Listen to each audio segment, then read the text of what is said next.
In Season 2 of American Horror Story Asylum, we are introduced to the killer known as Bloodyface. And he is based off a real man who's inspired Hollywood horror classics like Psycho, Texas Chainsaw Massacre, Silence of the Lambs, and Norman from Bates Motel, just to name a few.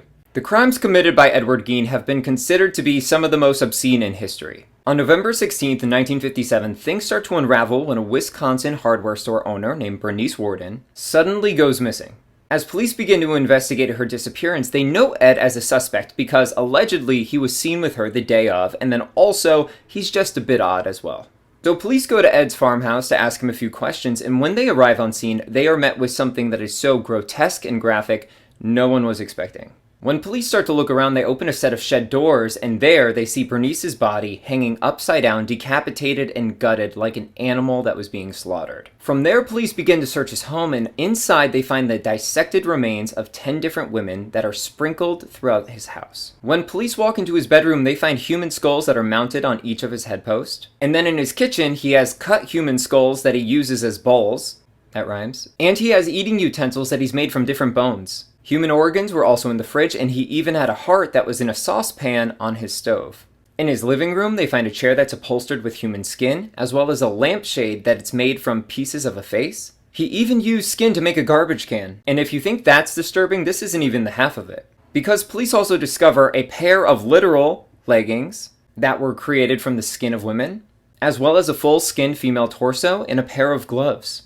He even created a belt that was strung of human nipples, as well as on his window shade on the string, he had a pair of lips. After the initial shock of the situation, they approach Gein, and he doesn't even try to lie with all the evidence that's around him. He's basically like, yes, these are my creations.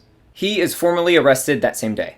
During the police interrogation, Ed would admit that he has made over 40 different trips to 3 different graveyards in the local area. This way he could harvest the body parts for his creations. He tells police that his reason for doing this is to create a full life-size women's suit from head to toe. So of course police are like, why is that? This is when Ed admits after the death of his abusive mother, he was determined to make a second skin for her, because he wanted to wear the skin to experience what it was like to be her.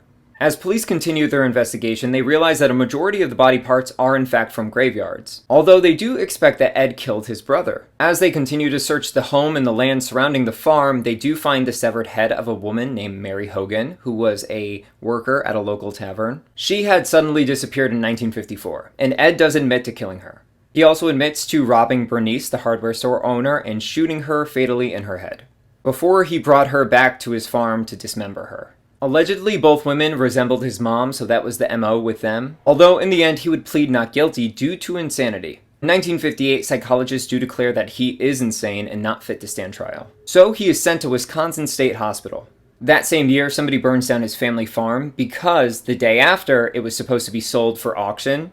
I'm sure locals didn't want somebody to turn that property into like a house of horrors for people to come and see and be a tourist attraction. Then in 1968, the court does decide that Ed could stand trial at his own defense. With this trial, he is found formally guilty of killing Bernice, but again, he is insane. So he was sentenced to spend the rest of his life in a mental hospital until his death on July 26, 1984. Although after the investigation, I'm curious on what happened to Ed's creations.